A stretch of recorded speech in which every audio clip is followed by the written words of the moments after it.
Hello and welcome to another episode of Fellowship of Essential Oils. My name is Adam. I'm joined as usual by the beautiful Liz. How are you, Liz? I'm really well, thanks, Adam. It's so great to see you both today. Yes, joining me on the couch today is a very good friend of both of ours, Vanessa Jean. Welcome to Fellowship in Essential Oils. Hi. Welcome, lady. Thank you. Thanks for having me. So to give you a bit of context, Vanessa Jean is actually one of the people who introduced me to doTERRA Essential Oils, the range that I love. And she is visiting me here in Bahrain at the moment and has come to join us because today we're talking about frankincense. And when we think of frankincense, we think of Vanessa. It's probably your biggest love oil, isn't it, Vanessa? Yes. Yeah. I've had a torrid love affair with frankincense for a long time now. So very happy to have this conversation. So I'm looking forward to hearing what you two say about frankincense too. Of course, yeah.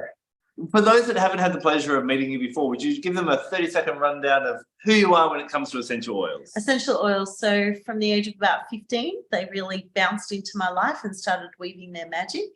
And then in my early 20s, alongside studying psychology, aromatherapy came into one of those modalities that I knew I wanted to bring into practice and working with my clients. And, fast forward to today, I'm a clinical aromatherapist, have a penchant and passion for the subtle aromatherapy realm. And love just weaving magic, love weaving magic with people with essential oils. So is that quick enough? That was quick enough. Yeah. That was perfect. Beautiful. So let's dive into frankincense, known as the king of the oils. Now, the last few weeks, Liz, we've kind of been picking some random oils that you're like, oh, I haven't used that too much. But I'm guessing frankincense might get a bit more use from you. It is one of my 20 that I say is in my healing clique. I absolutely love frankincense, but I am in a bit of a weird place generally with it because currently I'm writing a new book about myrrh. And one of the things that I was particularly interested in is trying to move it away from frankincense, because whenever you read something about it, it's inextricably linked historically and sometimes certainly spiritually. They're always locked together. So I've spent a lot of time going, no, you can stay over there. But I went to watch a play, a show over the weekend with my son, and you both know I don't like traveling, and I had to go on the underground and stuff, and so I came armed with loads of oils, and frankincense was definitely in there just to calm me down, because I was like, woo, out there with so many things to worry about with it. So yeah, it's nice to spend some time in its space again. Yeah. And with your clients, would you find, where are you normally recommending frankincense from a physical level for? So I always say that frankincense slows the breath, it opens the airways, and it restores elasticity. So elasticity we'll start with. So we might say frankincense and polyfiller is like a family joke in our house. So restores elasticity to the skin, but also to like the tendons. If you've got like tennis elbow or a sprained ankle or any of those things where it becomes stiff, frankincense restores that elasticity. Slows the breath, obviously, from a meditative point of view, but also asthmatic point of view, and a stress point of view. We see so many things where stress can manifest itself physically, and a lot of the time it's because we're not actually effusing properly with oxygen, and so frankincense is wonderful for that. And inflammation, generally I use it a lot for inflammation. What about you? Vanessa, you probably use frankincense every single day. What are you using it for and helping others to use it for? I do. Paul had a joke with me not too long ago going, babe, I'm just not sure anyone uses frankincense as much as you do. So Paul is my husband. So I have about 3 bottles on the go. So one stays in my handbag always, just like a 15 ml bottle. And then I have one by my bedstand, and then one just, that's out there that's, regularly being diffused. And, when we look at it, like you've covered a bit of his, superpowers in terms of his chemistry, respiratory support and elasticity. And when we look at that, when we take a look at that take a step back and say, okay, so this is how, frankincense supports our physiology or our mental health. And, we take the physical chemistry and we look at it at a subtle level. Let's take inflammation, right? amazing for inflamed emotion, and particularly emotions that are stuffed down, where they've been repressed and suppressed, where family or society or the overculture has dictated it's better you stay quiet.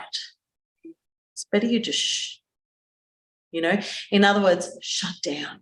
Don't be who you were born to be. Don't shine too brightly. And frankincense is like this personally written invitation to shine, to be the magnificent you were born to be. So I call frankincense God's grace in a bottle. And I believe that frankincense supports us as the metaphysical beings that we are. And to your point about it being inextricably linked with myrrh, I always say if frankincense was to have a queen by his side, it would be myrrh. Absolutely. They work so beautifully together, And when we look at the resins as a whole, we've seen them used in temple and church spaces and helping with the passage of those who have passed away to, whatever the belief is of that particular church or cathedral or, a temple. So it's an incredible, well, they both are such incredible essential oils to support us in seeing what is unseen, beyond the veil, in other words, to go deeper. And I feel like humanity can so be supported by that right now, with the rampant lies that surround us and have surrounded us for centuries, quite frankly. But it's like humans are waking up and wanting to remember, like, who am I in all of this? So if frankincense was to help you to rise and shine and own your strength, your presence in the world, in terms of maybe a divine masculine element, I don't like to separate them, but let's just make it easy for a minute. And myrrh was to bring those same elements from the gift of the divine feminine. You bring them together and they're the reminder that it's all one anyway. It's all one. And that remembrance of oneness, I feel, is such a, if these essential oils could don a cloak like a superhero, that would be one of the things. The resins like copaiba, we'll throw in here as well, remind us of our divinity. Frankincense, myrrh, copaiba, they're reminding us of that alemi, because they come from the core of this tree, the essence, the blood, the tears, the truth. And so for me, frankincense is the reminder to come back to our truth. Myrrh is the restoration of that. And copaiba is, let's go, know thyself. Who are you in all of this? So I love that there's this deep link with the resins. I love how they weave so beautifully together. I love how they work on our skin so deeply. Like they're going on my skin every day. Frankincense, I literally place in carrier oil with other essential oils, and I am aromatically dressing in frankincense every day. I am anointing my pulse points with frankincense. I'm placing it at my occipital, for brainstem support. I am massaging the vagus nerve, accessing either sides of the neck with the frankincense. I'm massaging frankincense up and down my spine, the spine of my incredible daughter who's challenged, with the stresses of being a teen and someone embarking onto young ladydom.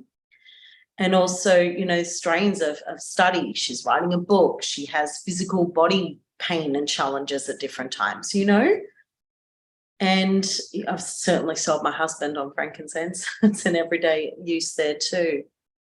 So that's just some of the appreciation, the gratitude I can pour on frankincense and working with the resins as a whole, and why you say it's in your top 20. It certainly is for me as well. Like it's kind of like, when we have those desert island scenarios, there was just one oil you could take. That's so difficult, isn't it?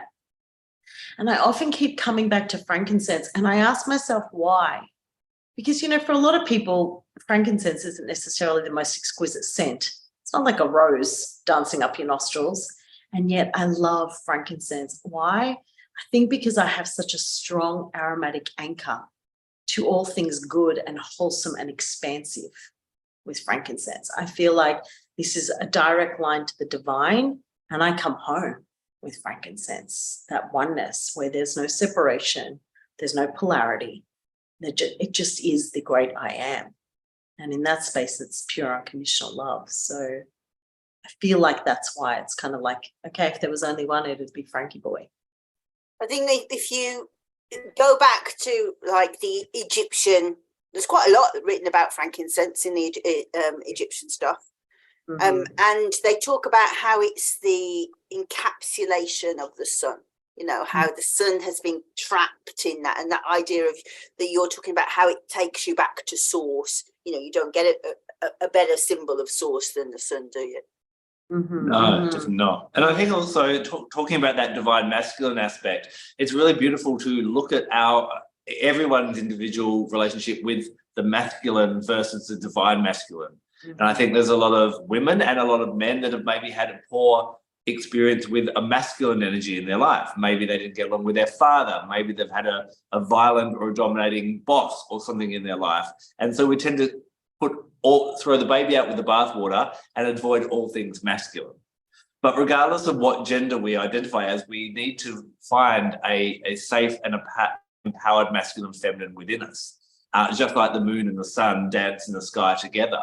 So for me, the divine masculine is actually exemplified by how we actually get frankincense. So frankincense, we know it's a resin, but the resin doesn't come to the surface naturally. Normally, the tree is injured and then it comes to heal that wound. So it's a healer. So when we look, how do we get the essence of frankincense, or how do we get the goodness from frankincense trees? The tree allows itself to be vulnerable, and that's how we get the gift. That's how we get the gold. So when we think about the masculine, a true divine masculine, an empowered masculine, a grounded, balanced masculine, is not that one that has that stiff upper lip or that macho man. It's more that man or that warrior that is brave, not just physically, but also willing to be emotionally vulnerable. And I think we would all agree that it takes more courage to actually be brave on the emotional level and the honesty and the open level, rather than to act out of that fear or that yearning for power or anything like that. So what frankincense allows us all to do is to connect with that solar aspect, that aspect that encourages us that we must grow, we must expand, we must evolve, but then we bring the feminine in, because without that heart that the feminine brings in, the caring and the nurturing, our projects and what we're doing in our life have no heart, have no meaning. We get to the end and they don't fulfill us in that way. So I think looking at frankincense it gives us the courage to be vulnerable and to be open and to be the warrior in our lives is a really nice lesson that frankincense can teach us and can help us with. And I find those that have a repelling to the aroma of frankincense are normally denying the divine masculine in their life somehow, either accepting it in themselves or accepting it with something that's happening in their lives as well. You're recapping on something that we've just been talking about in another video. Helen Nagle-Smith and I were just talking about synesthesia. We're going to do a workshop about being able to like sort of cross-reference on other senses. And we were talking about this idea of putting an oil that feels like a man on a young girl that has been traumatized, and you know, and if you haven't really tapped into that feeling of, well, is it masculine or is it feminine? But when you think of what a man feels like, for the most of us, it doesn't feel like frankincense, and yet it is definitely a masculine oil. You know, it's much gentler, as you say, than the alpha male that we think of, that we're being portrayed in films and stuff like that. You know, it's protective, it's nurturing, it's comforting. You know, it's like I wouldn't even say it was like a big hug, because that's more like Betty Bear. It's so serene, isn't it? Beautifully pacifying. Yeah. Yeah, I mean, if we look archetypally, it's the healthy king archetype. Yeah. Whereas most people don't even have that association with this archetypal force. It can be quite destructive. It can be quite conquering. It can be quite, I am, and what I do, and what I say, it ends and begins with me. So what frankincense reminds us of the healthy masculine, the healthy divine masculine that lies within all of us. And, you know, the resins are such restorers, right? Such divine restorers, because they understand wounding. They understand deep wounding. They are wounded, whether it's copaiba being tapped or frankincense or myrrh being, you know, with a machete, that incision point, they are wounded. So they understand that. So they work so deeply. It's their innate strength, innate ability, the innate gem within them to understand deep wounding, and wounding that can be quite unyielding as well. So someone may have experienced something when they were young, and decades later, it just begins to rise to the surface. And the resins come into work very harmoniously with that. Like you said, they're not in your face. It's not like a peppermint oil, right? It's in your face and kind of like slap, slap, awake, let's go. Energy time, you know. These come in at a very subtle, very gentle level, and they work with you in your own time. So frankincense is very much about that, you know, this too shall pass, and I shall stand by you throughout the passages of time.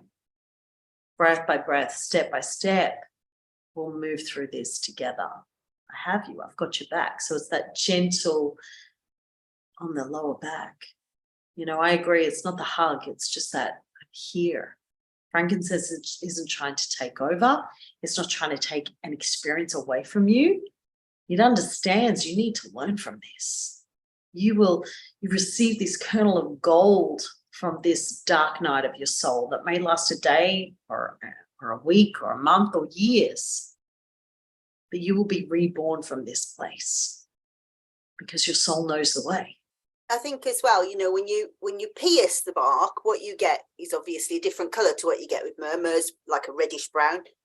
You get a milk with frankincense, don't you? And it is the milk of human kindness. You know, it does feel kind when you know, and the way that it slows the breath down. I used to be a scout leader, and we always used to say, you only go as fast as the slowest person. You know, and that's what sets the pace. And frankincense is very good at kind of going, we're setting the pace, you know, just take it as slowly as you need to take it.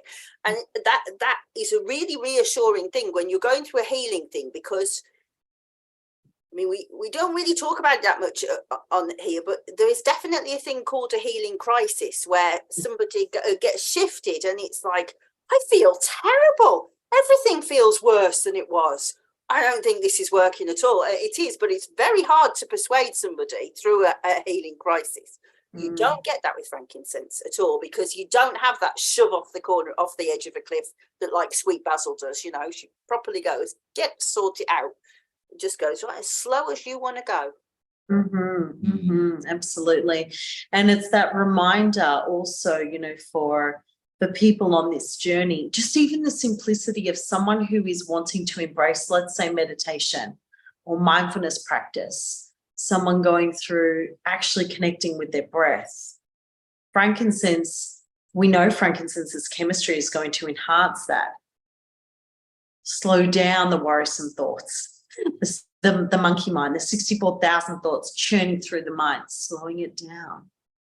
Breathing peace, breathing tranquility in. We know frankincense is also very grounding and earthing. You know, we're looking at a powerful bass note. And, you know, in a melody that we weave a synergy, we can go bass to mid note with frankincense, right? So no matter where it's placed in the blend, in the synergy we're creating, frankincense is going to hold it together, just like it holds us together through our turmoil.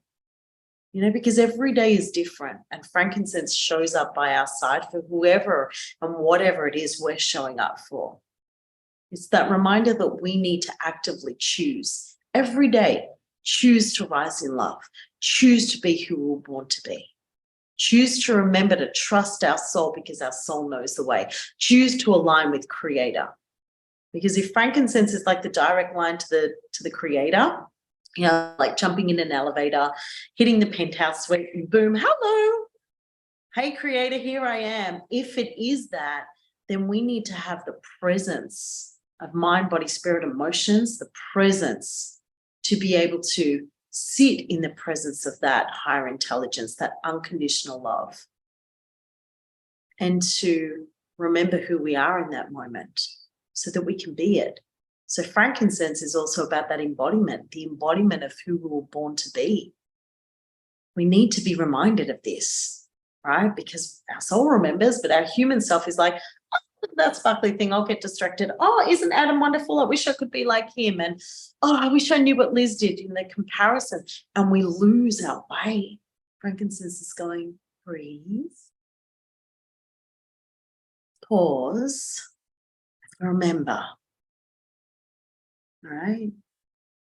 And speaking of pause, I don't know about you, Liz, but for menopause and perimenopause, my goodness, what a potent ally frankincense has been for me. The brain fog, the forgetfulness, the losing myself, the who am I now, the physical change in my body, all of it.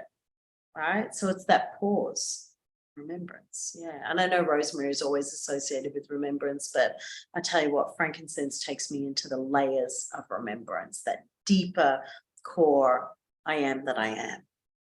Yeah, I think that frankincense is more like rosemary is more about remembering. I've got to do that. I've got to remember that fact, all of those things. Whereas frankincense is more about, I just remember who I am. This is a much quieter spiritual thing. And I have to say, while I completely respect the way that you use frankincense, for me, it's one of those that's put aside for special occasions, for when things are really bad for me. And, so particularly, I should say, for colds, for children's colds, because eucalyptus is contraindicated for little ones, because it 1/8 slows the breath. So we always use frankincense in our house for colds. If we have like a traumatic situation, or when we're meditating. And the reason why I say that is because it's really hard, I find, to be present in this sacred space if I use it all the time, because that smell association is what takes me there. This is a holy time for me. But the other thing that I use frankincense resin for, not the essential oil, is when I'm smoking the bees. I always put resin in the smoker so they're really tranquil. Wow. Yeah. So the smell when I'm smoking the bees is incredible, because it is incense, but they are so peaceful when they've got it. Yeah. And of course, I should point out that many people would have probably first experienced frankincense, maybe not as an essential oil, but in many churches around the world, it is the resin or the sap of the tree that is burnt in many churches. When you see the priest walking around with that smoking thurible or censer, that's actually frankincense there. So I know for some people it reminds them of those experiences as well. When you're using frankincense in the ways you just talked about, Liz, are you normally using it by itself, or are you adding it to other essential oils in a blend? I do blend frankincense quite a lot, but like, for example, if Dexter's got a cold, he's got a specific teddy bear. He'll not thank me for saying this now, he's 14, will he? But still, it's a specific teddy bear where there's one drop on the top of his head, and that's enough, But I do really like it in blends. So, like, for example, if somebody's hurt, got, as I say, tendinitis, then I'd mix it with lavender and juniper or Roman chamomile for the inflammation. So I do layer it like that. But, one drop in the bath just is so serene, just to calm me down. So a bit of both, really. What about you? I know. Well, I was just thinking, with such its complex chemistry, we have other oils that may be, like our birches or our wintergreens that are primarily methyl salicylate. So they're kind of good for that muscle release and tight muscles and that type of thing. Whereas frankincense does have a lot of different constituents in it. So it does. We kind of have a bit of a saying, when in doubt, get Frankie out, because he's going to have something that's going to help in that way. So adding a little bit to blends can enhance in that way, and we do tend to, superpower it a little bit in that way. Yeah. I find really he's got a really great all-rounder that if you're not too sure, you probably can't go wrong with frankincense. Would there be any times when you wouldn't use frankincense? I know you like to use it for those special occasions, and I totally get why that would happen. There's no contraindications. It's a really benign oil. For me, I can be funny about these things anyway. I'm like it about spikenard as well, that if it comes at a high cost to the environment, then I feel a responsibility to be, you know, more careful around it. And so I do feel like that about frankincense, but I don't think, like, so for example, patchouli is one of those oils that where somebody says to me, it's great for that. And I can always say, yeah, but that would be equally as great, you know, and I can always find another oil that can do the job as well. With frankincense, nothing slows the breath as well. Nothing restores elasticity as well. Nothing takes you into a sacred space as well. So for me, that's 1, 2, 3 reasons to use it. Anything else, I would probably go, if you can think of another oil, please use it to preserve these trees, because they are definitely being over harvested big time. And I feel, you know, the less I use it, the fewer bottles I buy can only help. If everybody felt that way, I think. Yeah, that's beautiful. I think, you know, with the alignment we have, I mean, of course, I work with different essential oils from different companies. With doTERRA, I understand that they do give the frankincense trees periods of rest, which is essential. It is really essential, yeah. You know, so in that way, I align quite profoundly with this particular frankincense, and that's why I understand the ethical side of it, and that it is a precious resource. And I think also, I guess what I'd say to the viewers and listeners is, you know, what is it for you that frankincense is going to fulfill or fill the void of, or, you know, enhance? Because for me, I'm very mindful right now that I just want my life to feel like a song of devotion. So frankincense fills that for me. So whether I'm just putting a little dab on my pulse points, or I'm, you know, just breathing it in and then placing what's left on my hand over my heart, whatever it is, I can't see that I'll ever have a day without frankincense, because it is such a powerful aromatic anchor. I do agree that less is more. I'm not using 10 and 20 drops at a time. I don't believe anyone needs to do that. Even in terms of skincare, you know, it's always just 1 or 2 drops in a blend for me. You know, I'm aromatic dressing or making a rollerball. And just going back to what you were talking about with the, you know, the eucalyptus and frankincense, because, you know, we know the 1,8-cineal can be too much for children. It also can be for some adults that are compromised. Yeah, agreed, yeah. Right. So it is for my husband, right?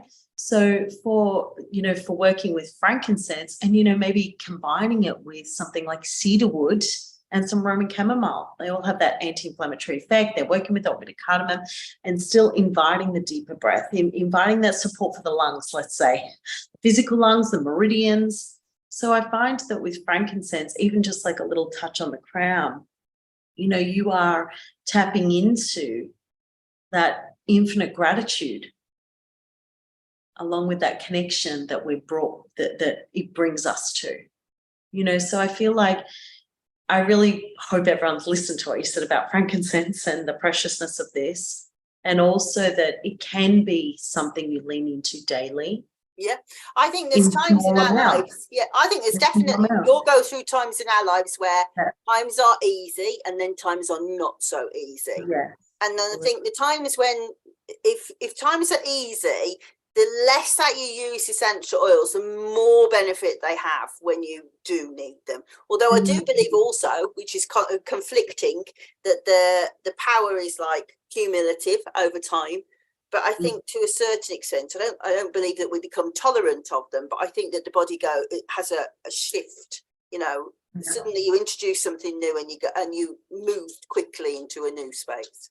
Yeah, I understand. I think you'd be right in saying that, you know, with any essential oil, just like we don't go to the doctor and they give us an antibiotic and go, I have that when you get home and you'll be fine. They say you need to do a course of antibiotics to allow that to support that kind of healing.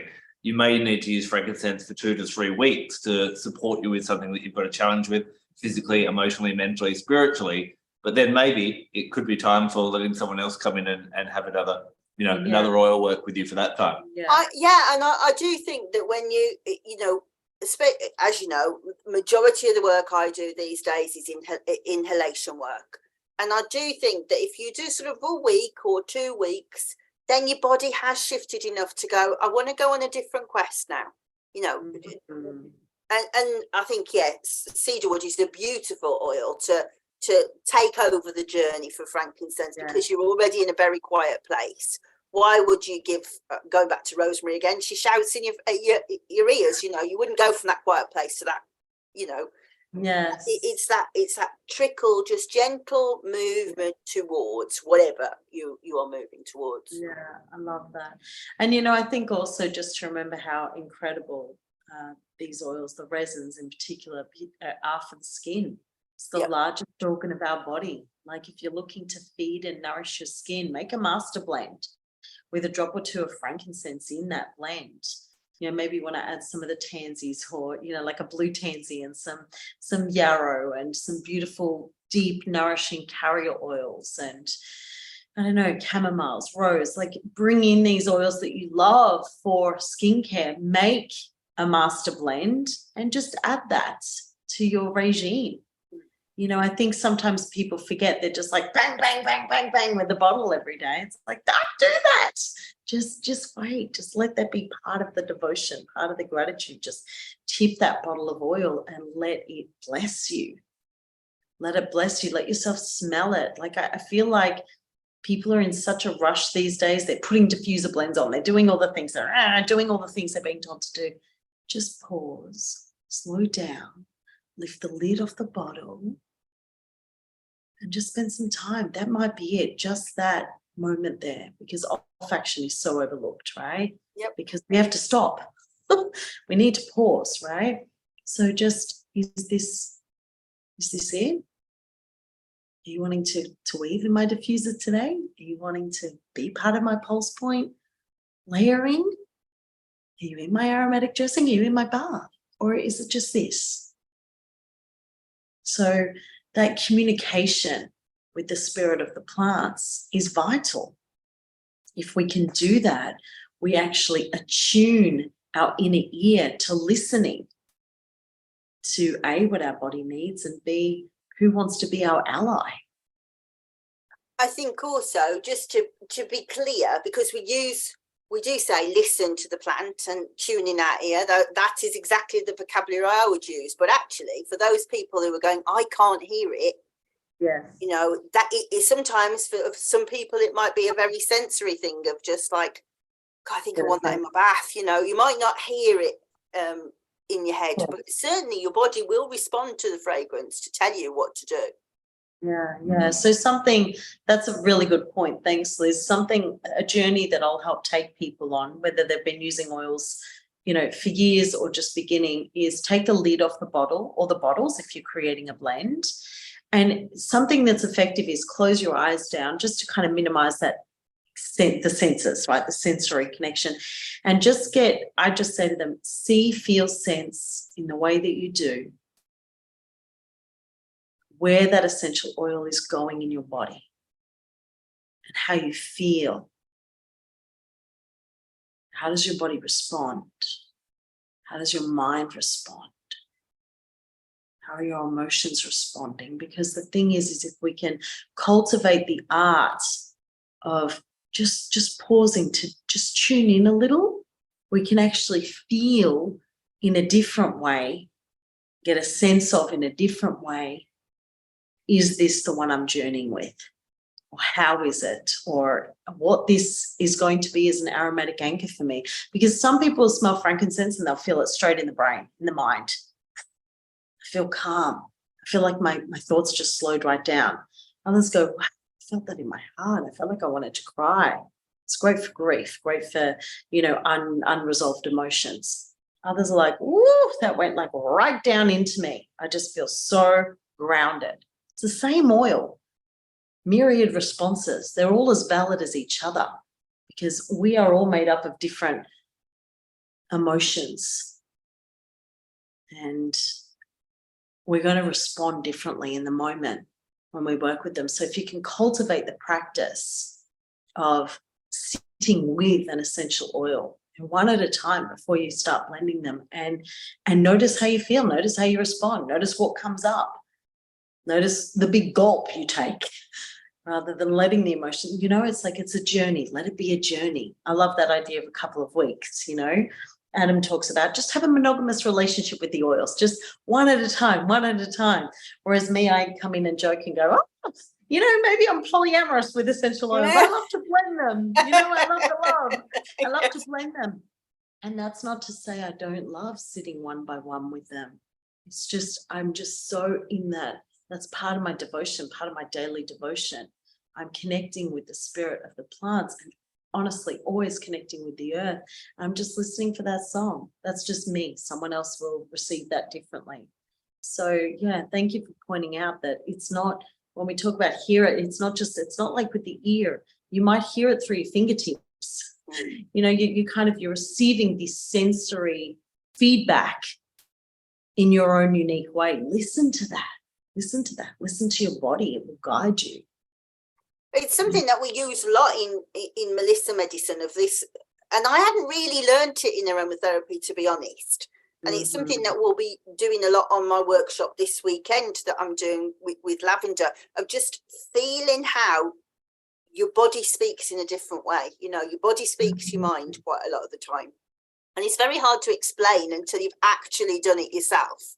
But yeah, as you say, just sitting quietly with the oil and just allowing it to move through your body and see what thoughts come up, because it's almost the opposite to meditation, where you're saying quieten your mind down.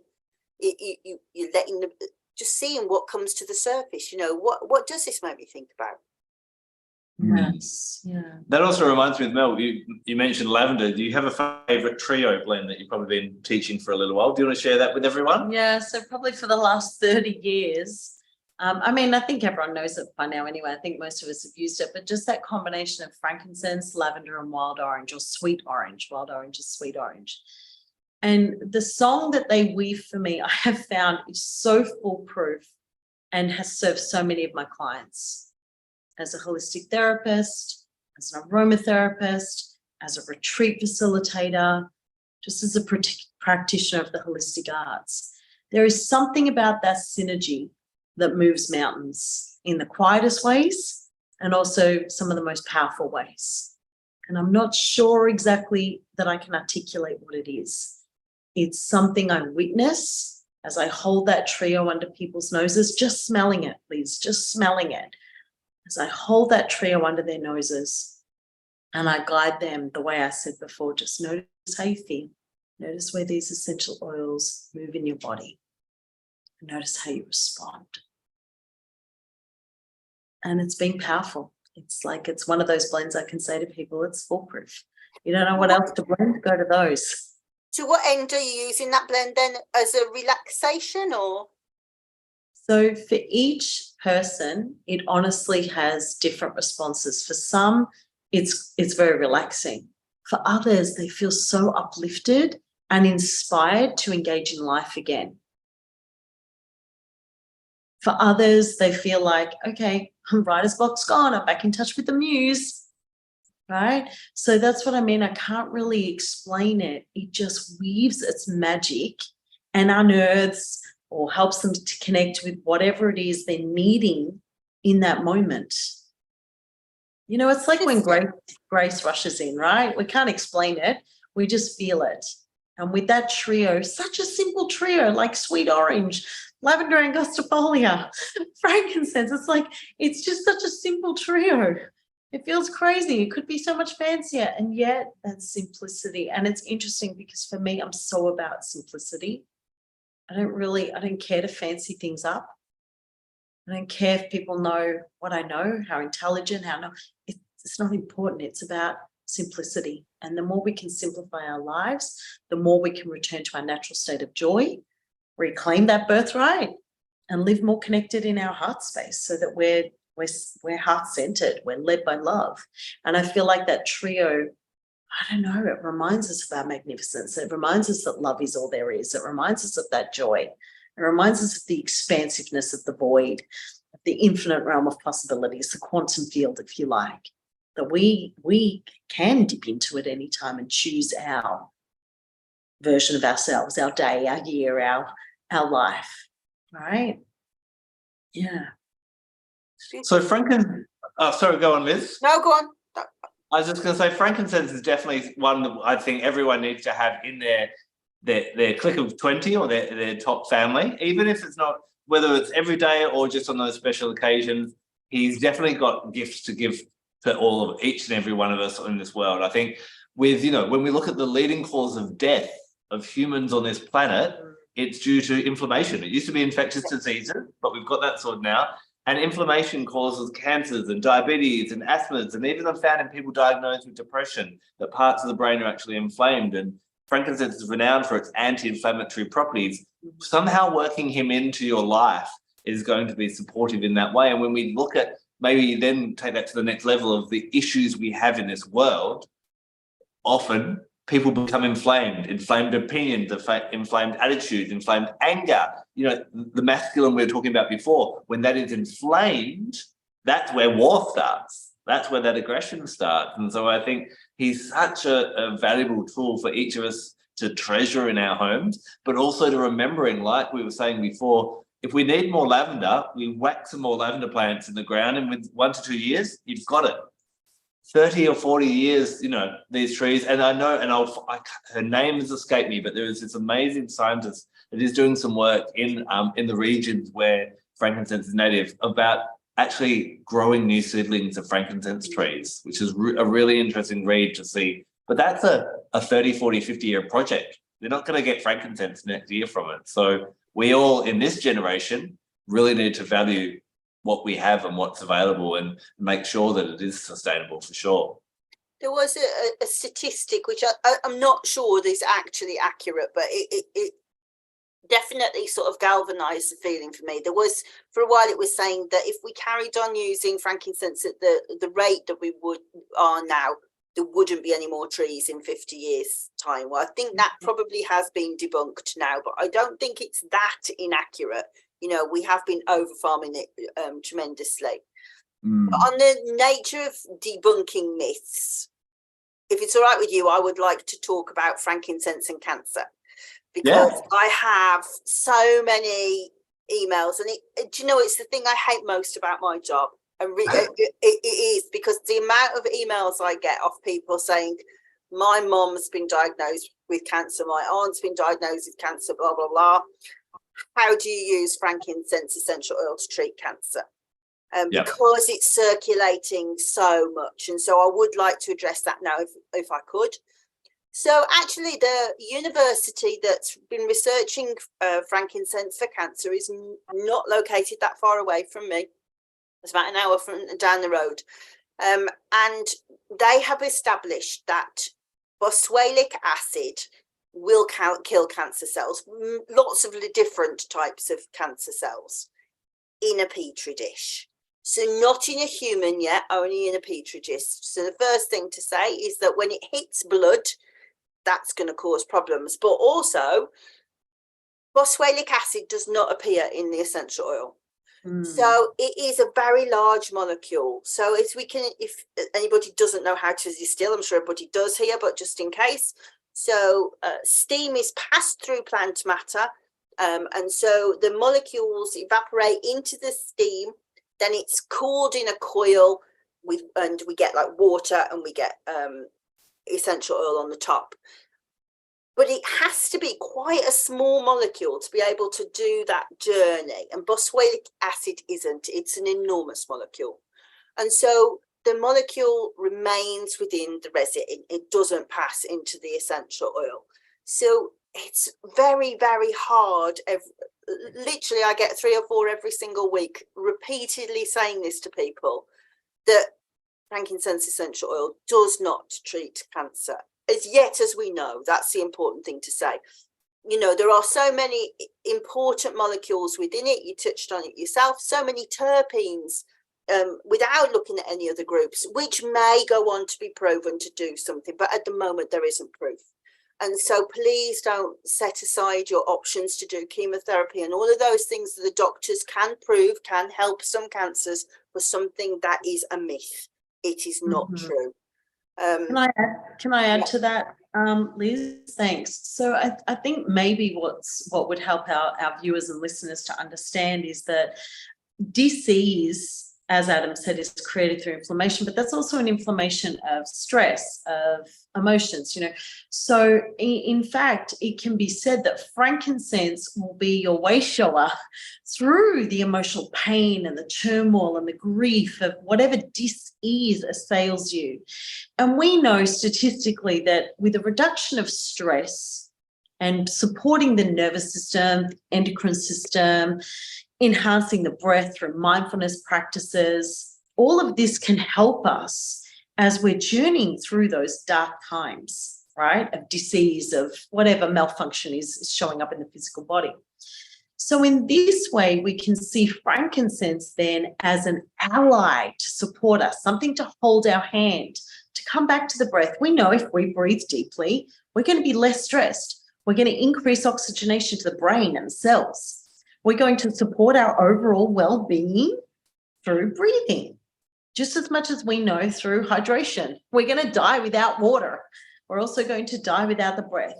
So if we can start to see frankincense as an ally in that way, let yourselves be more empowered to know that at the end of the day, there's nothing, I'm sorry, but there's nothing that's going to heal you, full stop. It's not just one thing that's going to heal you.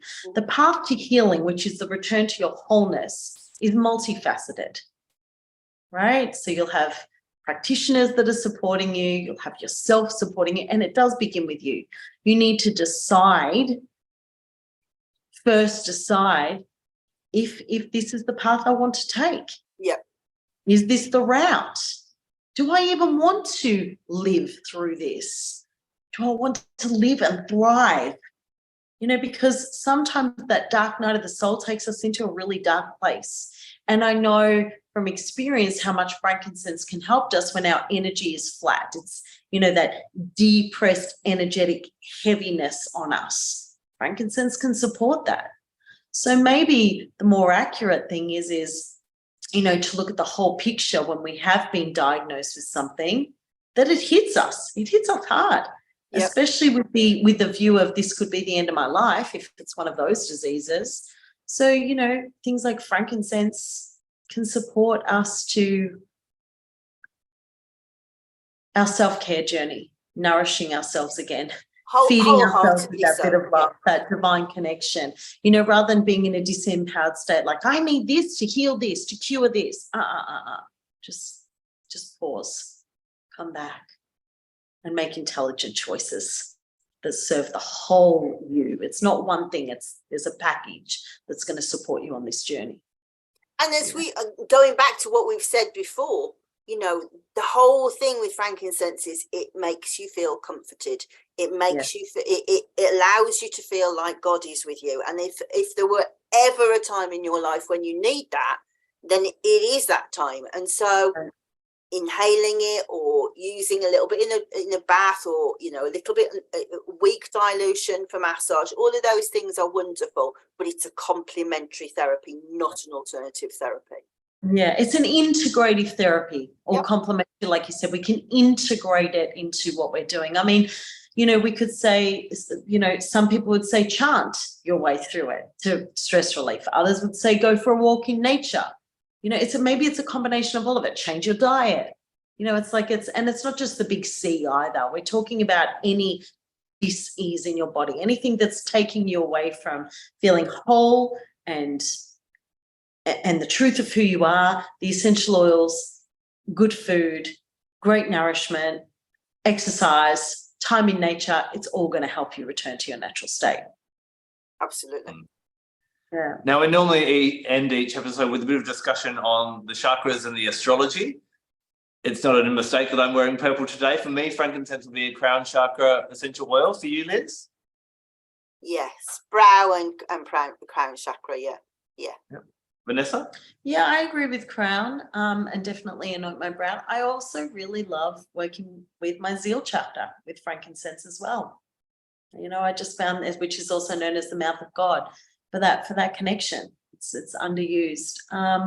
Yeah, I've been known to use it with soul star chakra. I'm not as definitive of these two, you'll hear, viewers and listeners. I am very intuitive and I just tune into what I need at the time. But it's definitely, shall we say, the higher chakras. Yeah. Yeah. And astrologically, for me, frankincense resonates with the sun. I think he is that divine masculine, that shining, that illumination. Liz? Sun and Jupiter. Yep. For that expansion as well. Yeah. Higher mind, spirituality, authority, divine masculine. Yeah. Love it. It's not my jam, so I won't respond to that, but I can definitely feel the solar presence. Yeah. Now, this episode's obviously coming out on a Monday. It's an exciting weekend if you're in certain parts of the world. This is our opportunity to do a bit of shameless self-promotion. First of all, Liz, you hinted something about you and lavender. Do you want to share with everyone, if they happen to be in the UK, what they can do? This weekend will be the culmination of many, many, many months' work. So Australian aromatherapist Debbie Atterby is currently, she's in Edinburgh actually, and she's heading down to me tomorrow. And the two of us are doing a 2-day workshop called Mastery and Mystery, which is focusing on 2 oils, lavender on Saturday, eucalyptus on Sunday. And Deb will be talking about all the Indigenous learning that she's done around the oils or the plants, and about some of the stories attached to the different plants. And then I will be doing some bee shamanism work for us to help to learn more about the plants. And of course, as nobody knows more about lavender than bees. So it's going to be an interesting weekend. We're having a party on the Friday beforehand in my garden, surrounded by the roses. So it's going to be so nice to see everybody after all of these months. I'm really looking forward to it. It is on my link tree. So if anybody does want a last minute booking, let me know. What are you two up to? I was just saying that you'll find that link tree in our description, whether you're watching on YouTube or listening through one of the podcasting apps. Mine Liz's link trees are there every week, so you can find that. You're leaving Bahrain. You're off to somewhere else in the Middle East this weekend. Yeah, I'm off to Dubai for the weekend. So anyone who's out that way, come hang with me. I have a beautiful residential retreat starting Friday, or for those that are local, you can come along Saturday and attend the days with us. So that's Dubai this weekend, and Adam will link you all. And then I also have a month in the UK. Yes. So that beautiful southwest coast of England. I'll be specifically in England this time. So running lots of retreats, day retreats, and yummy oily goodness, like just really connecting with the spirit of the plants and nature and some of the sacred sites. So if you want to know more about that, connect with me. I'd love to have you along. Yeah. Now, in the theme of bring a friend to the episodes, you're bringing a friend next week, Liz. Yeah, Deb and I, if we're not dead after the weekend. Yes, so for those of you who don't know her, Deb's one of the foremost aromatherapists in Australia. She runs the Australian conferences. Got a fantastic book about Australian oil profiles. So when we asked her what she wanted to do, she went, pineapple myrtle. I was like, I don't know. So anyway, I got a new oil out of it, so that was good. Have you started working with it yet, Liz? Yeah, well, a little bit, but obviously I have to keep my brain focused on what I'm doing. So I have to be careful not to invite too many to the party. But yes, I do like it. So I will have some things to say, but she has lots to say, and I'm hoping that you will too. Yes, very much. I love that oil, and being an Australian native, anything from Australian oils, are dear to my heart, close to my heart. So that's what we'll do next week. From frankincense, probably one of the best known oils in the world, to pineapple myrtle, maybe a little secret from Australia, will be next week's episode. Thank you so much for joining us today on Fellowship in Essential Oils. Vanessa, thank you for being our guest. Thanks for having me. It's been amazing, wonderful. Thank you. Lovely. Thank you so much for the comments, for all the likes, the shares, and all that. Keep that going. That gets our word and the magic of the essential oils out to more and more people as well. Until next week, see you then. Bye-bye.